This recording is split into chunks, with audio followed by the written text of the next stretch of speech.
উপরের দিক থেকে একটা আগুনের কুণ্ডলী এসে ধনচা ক্ষেতের উপর পড়ল। বন্ধুরা, আজকের এই সত্যিকার ভূতের ঘটনাটি পাঠিয়েছে মোহাম্মদ মোস্তফা, আর এই ভৌতিক ঘটনা তার নিজের সাথে ঘটেছিল। আজকের বিশেষ প্রশ্ন, তোমরা কি কেউ রাতে আকাশে ছোট আলো বা আগুনের গোলা ছুটে যেতে দেখেছ? আর দেখে থাকলে কোথায় দেখেছিলে নিচে জানাও।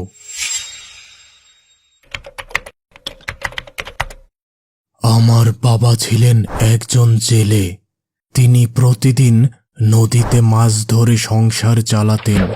তবে তিনি নদীতে মাছ ধরতেন রাতের বেলা। তিনি সহ অনেকেই মনে করতেন এই রাতের বেলা মাছ ধরা সহজ এবং বেশি মাছ পাওয়ার সম্ভাবনা থাকে। মাঝে মধ্যে আমিও বাবার সাথে নদীতে মাছ ধরতে যেতাম। তো ওই দিন রাতে খাওয়ার সময় ঠিক হলো আজকে আমি বাবার সাথে নদীতে মাছ ধরতে যাব। রাত ঠিক 1টার সময় আমি ও বাবা মাছ ধরার জাল নিয়ে নদীর ঘাটের উদ্দেশ্যে রওনা দিলাম। বেশ কিছু সময় পর আমরা নদীর ঘাটে পৌঁছে গেলাম। এবার নৌকা নিয়ে নদীর মধ্যে কিছুটা যেয়ে বাবা নৌকার উপর থেকে পানিতে জাল ফেলা শুরু করলেন। এভাবে নদীর বিভিন্ন স্থানে জাল ফেলে আমরা বেশ কিছু মাছ সংগ্রহ করে ফেললাম।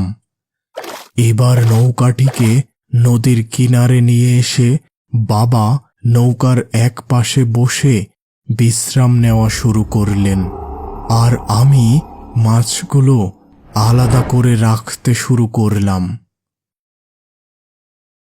কিছুক্ষণ পর আমার বাবার বিশ্রাম নেওয়া শেষ হলো এবং আশেপাশে কম পানি থাকায় বাবা এবার একটি টানা জাল নিয়ে পানিতে নেমে মাছ ধরা শুরু করলেন। আর এভাবে তিনি জাল টানতে টানতে নৌকা থেকে বেশ কিছুটা দূরে চলে গেলেন। রাত তখন প্রায় 3টা হবে, আর এদিকে আমি তখন নৌকায় একদম একা ছিলাম।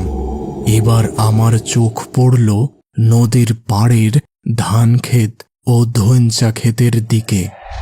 হঠাৎ করে উপরের দিক থেকে একটা আগুনের কুণ্ডলী এসে ধনচা ক্ষেতের উপর পড়ল। মুহূর্তেই ধনচা ক্ষেতের সাথে পাশের ধান ক্ষেতেও আগুন ছড়িয়ে পড়ল। আমি অবাক দৃষ্টিতে সেদিকে তাকিয়ে রইলাম। কিছু পরে পুরো ধান ক্ষেত আগুনে পুড়ে শেষ হয়ে গেল। এবার হঠাৎ একটি ঘোড়া এসে সেই জায়গায় উপস্থিত। ঘোড়াটি দেখে ভয়ে আমার গা শিউরে উঠল, আর আমি দ্রুত বাবাকে ডাকতে লাগলাম, বাবা, বাবা, দ্রুত এদিকে এসো।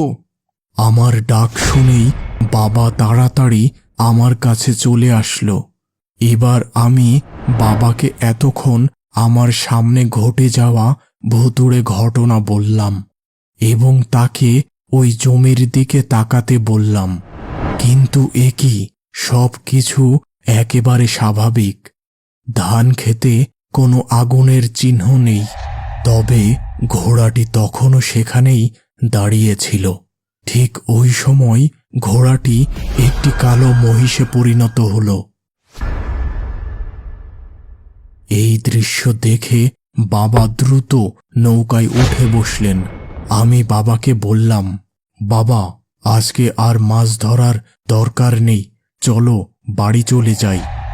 ভয় পেও না, ওই জিনিস আমাদের নৌকার কাছে আসতে পারবে না, কারণ আমাদের নৌকায় লোহা আছে। এবার ওই মহিষটি যেন ধান খেতে শুরু করল। আমি আরো ভয় পেলাম। বাবাকে বললাম, বাবা, দেখো মহিষটি এখন ধান খাওয়া শুরু করেছে। এসব দৃশ্য সত্য নয়।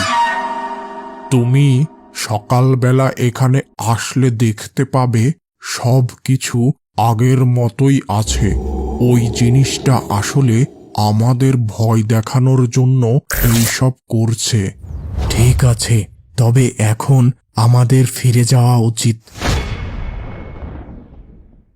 এবার আমরা নৌকা চালিয়ে আমাদের পরিচিত ঘাটের দিকে রওনা দিলাম। কিছু দূর যেয়ে আবার ওই জমির দিকে তাকালাম, কিন্তু সেখানে সেই কালো মহিষটি আর ছিল না। অনেক সময় ধরে নৌকা চালিয়ে আমরা পৌঁছে গেলাম আমাদের পরিচিত ঘাটে। ঘাটের বাজারে তখনও কিছু দোকান খোলা ছিল।